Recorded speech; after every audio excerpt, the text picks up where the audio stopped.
Hi, this is Brass Check, and we're recording this on Thursday, August 12th, 2021. And as I have mentioned, I have been providing some of my research to Robert Kennedy and his group for the book that they are preparing about Fauci and this entire COVID con.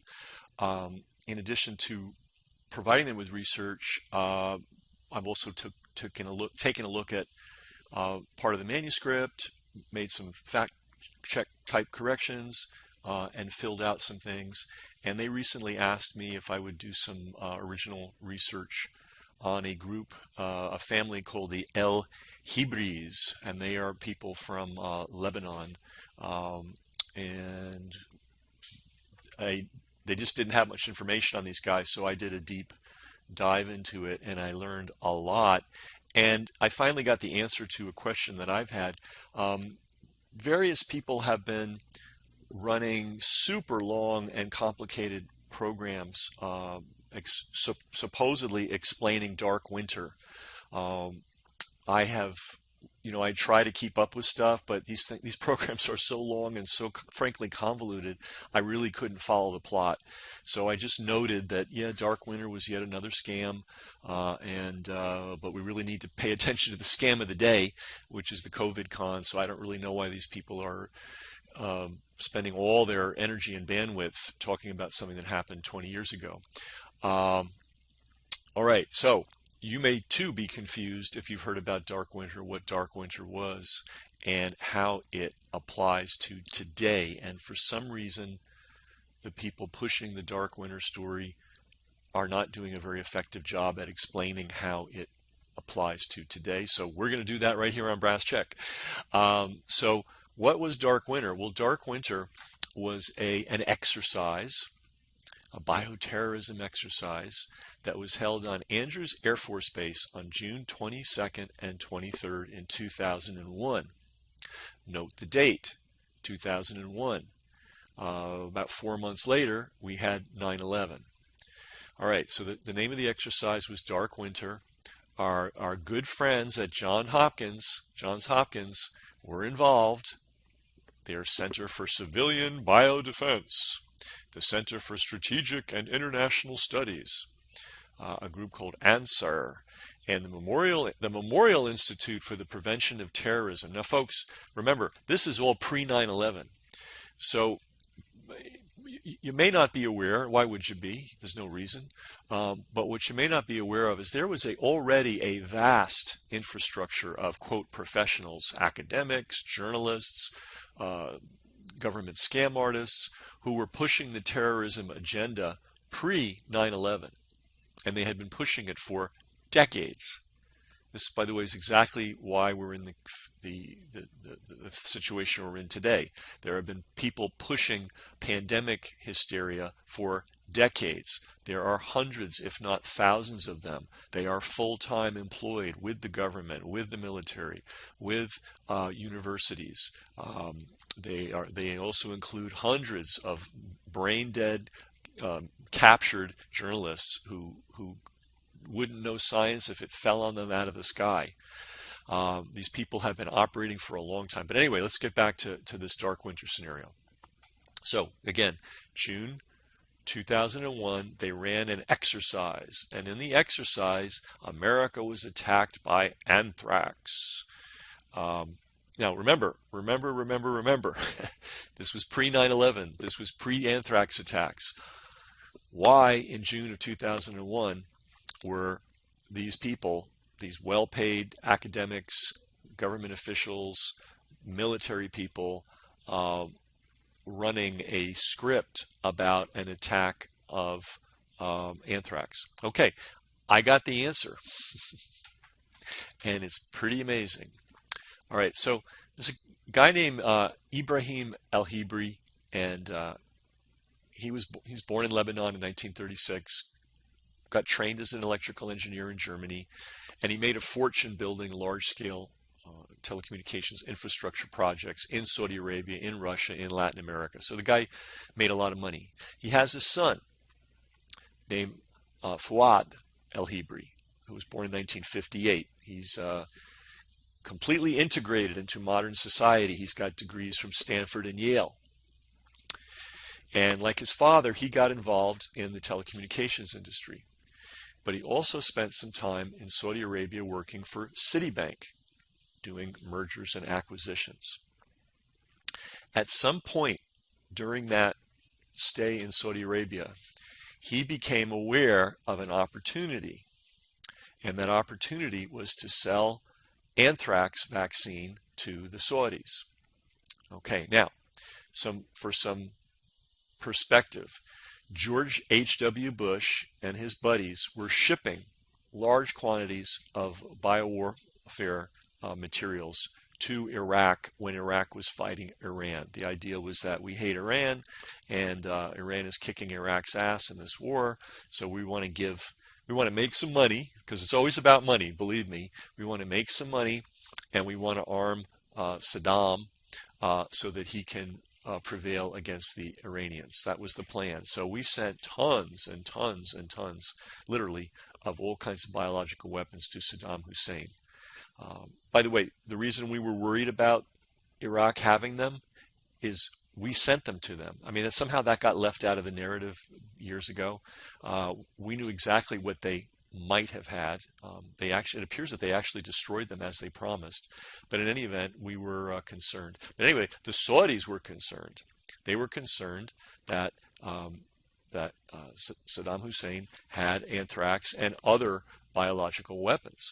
So they wanted anthrax vaccines. And for whatever reason, the U.S. refused to provide them.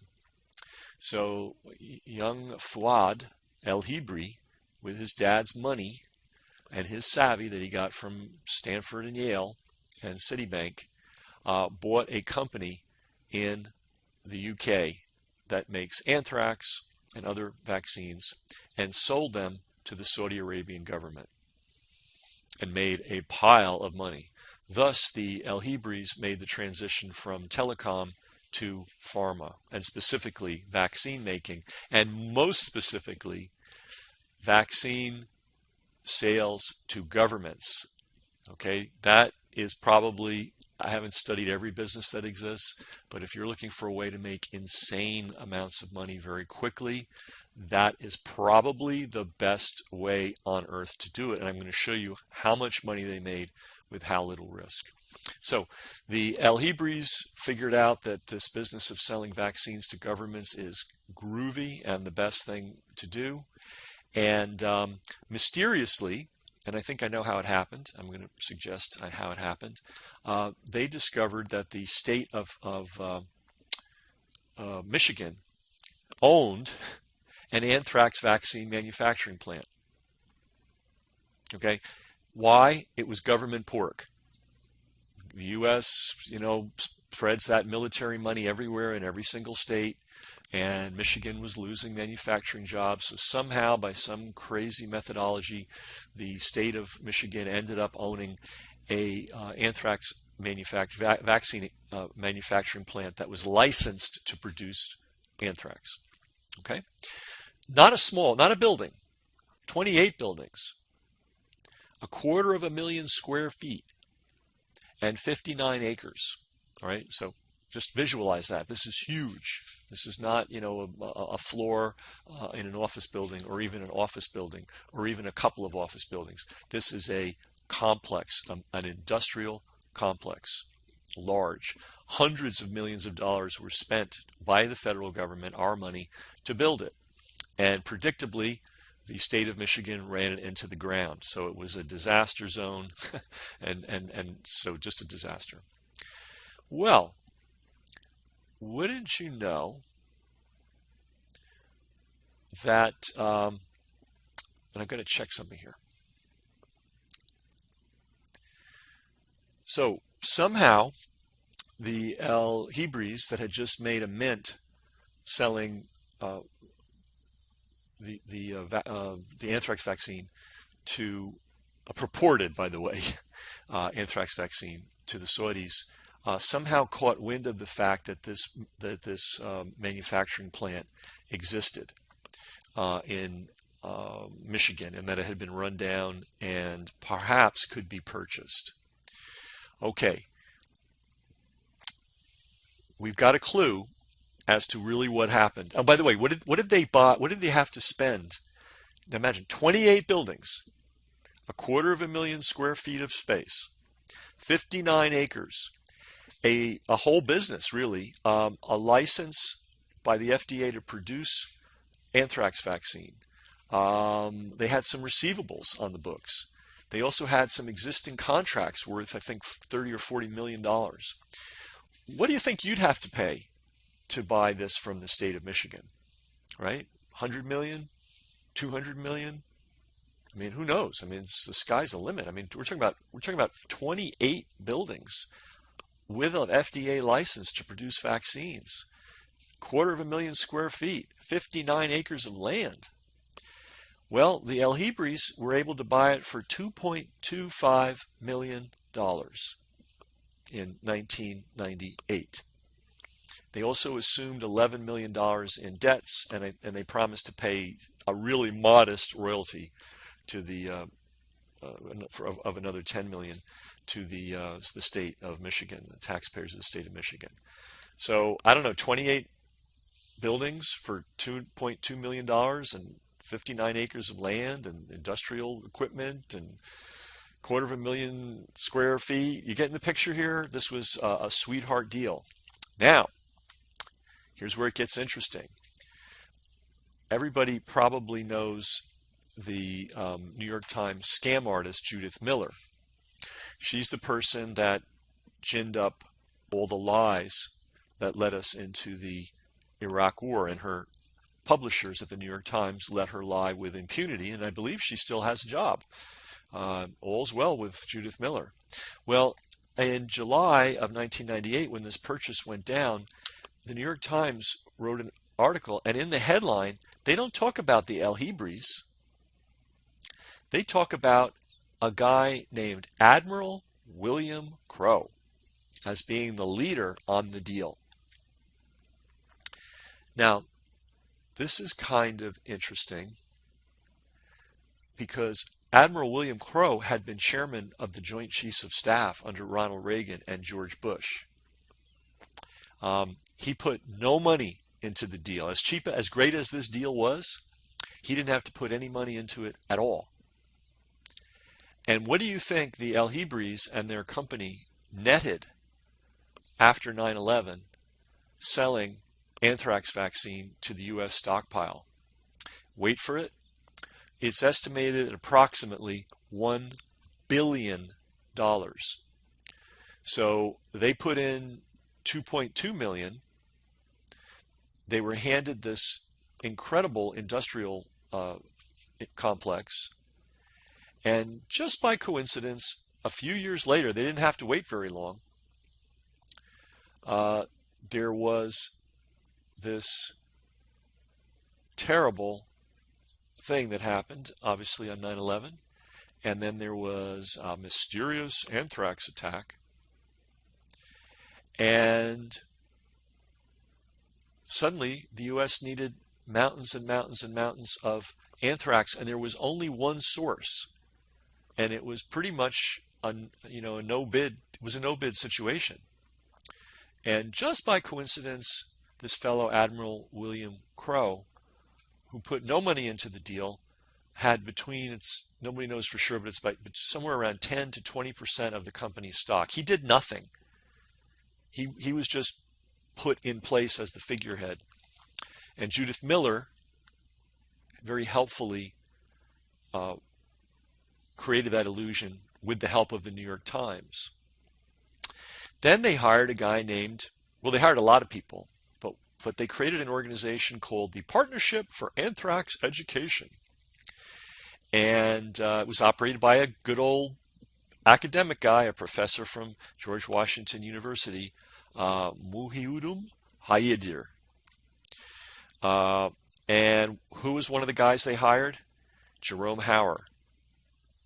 He's the same guy that was on all the news networks as the buildings of 9/11 were still burning, explaining that it had to be Osama bin Laden, and yeah, those buildings were knocked down by the planes. Jerome Hauer really gets around. All right, so I've given you sort of the background of how much money there was made in this operation. I've also given you an indication that this business was facilitated by a U.S. military higher up, former chairman of the Joint Chiefs of Staff. My guess is that Crow met Fuad when Fuad was selling vaccines to the Saudi Arabian military. It would have been his job at that time, Crow's job, to know what the Saudi military was doing. So he would have found out very quickly that there was a Lebanese guy, nothing against Lebanese people, but a non-American, by the way, selling anthrax vaccine to the Saudis. So my guess is that's how they met. See, the people that are doing this supposedly in-depth research on Dark Winter, which I'm going to get to in a second, they don't seem to know any of this stuff. They are literally lost in the woods.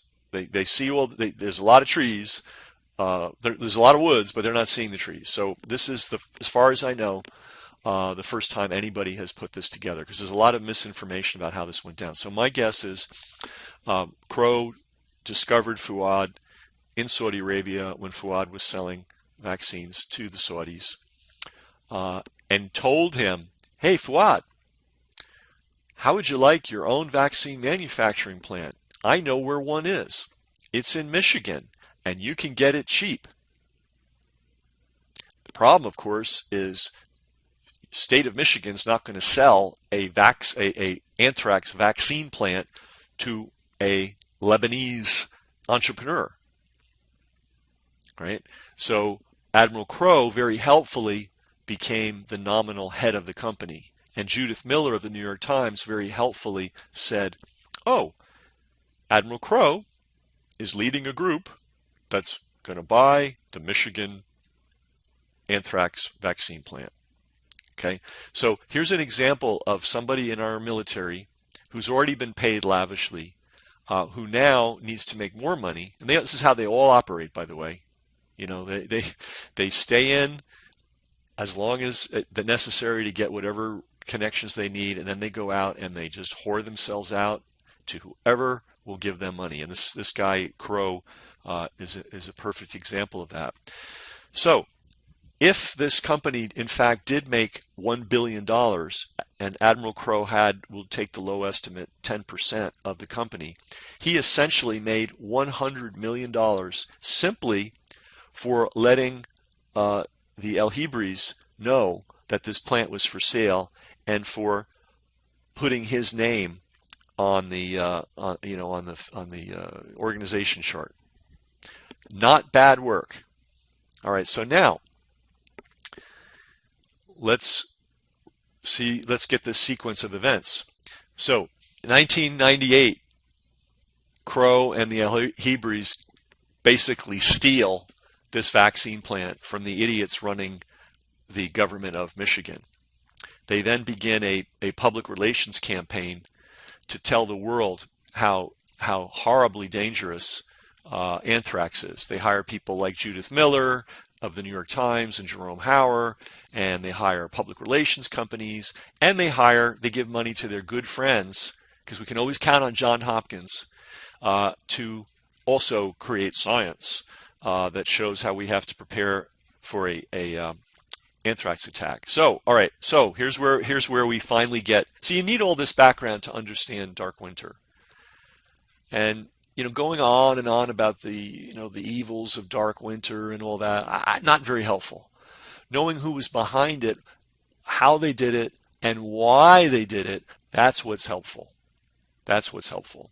So Crow and the El Hebrees buy this plant for nothing, and then immediately set to work trying to gin up fear about anthrax.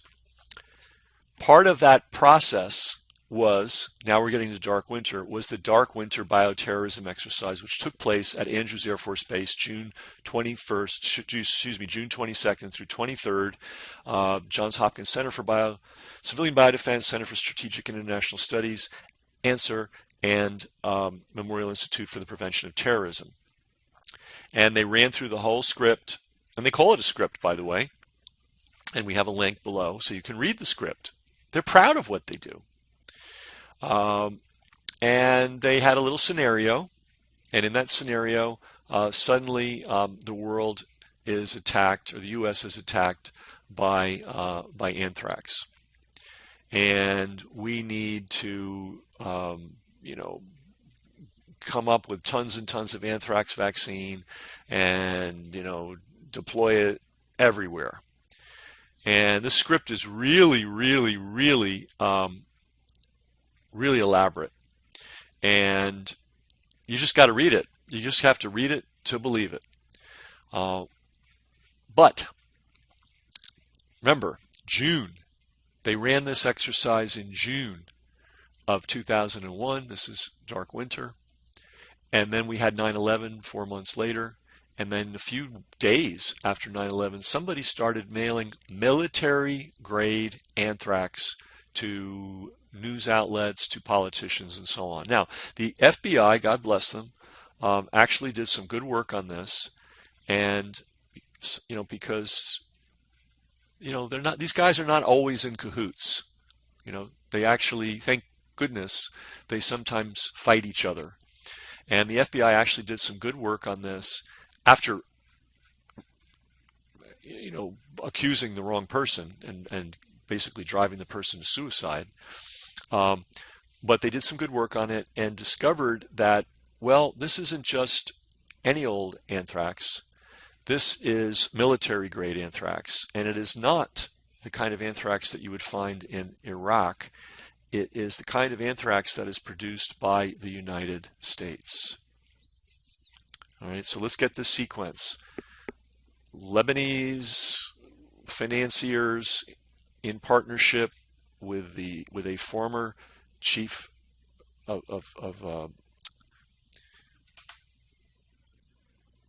with a former head of the Joint Chiefs of Staff under Reagan and under Bush, partnered to buy a rundown but still valuable, very valuable, anthrax vaccine manufacturing plant from the state of Michigan for really a few bucks. I mean, anytime you can buy that number of buildings, that much land, plus a FDA license, plus accounts receivable, plus existing contracts worth tens of millions of dollars for $2 million and assume some loan, you've made yourself quite a deal. So that happened in '98. They started the Anthrax is Coming Fear campaign with the help of Judith Miller and Jerome Hauer and other PR demons. And then they ran this simulation exercise in June of 2001 talking about an anthrax attack, and then lo and behold, it's 9/11 and we've got military grade, US military grade anthrax being mailed to news outlets, and suddenly the United States needs a mountain of anthrax vaccines. Now, thankfully, they did not do what they're doing today and successfully fool people into lining up for anthrax vaccines. They stopped short of that. But they bought enough vaccines so that Crow and El-Hebry and whoever else was involved, and then all the people that got paid for helping, including Johns Hopkins University, a really despicable place, they generated, apparently it looks like, around $1 billion in profits from that little vaccine operation. And that pays a lot of journalists, a lot of PR people, a lot of scientists, a lot of universities, and it left plenty of money over for the El-Hebrys and for Admiral Crow. So if you've heard Dark Winter before and it never made any sense, now you finally see Dark Winter in context. It was a scam to make money using Admiral Crow's connections with the Pentagon, all his knowledge of, okay, what PR firm do we have to hire, what branch of the military do we have to grease, where can we buy an anthrax manufacturer. These are not things the El-Hebrys would have known.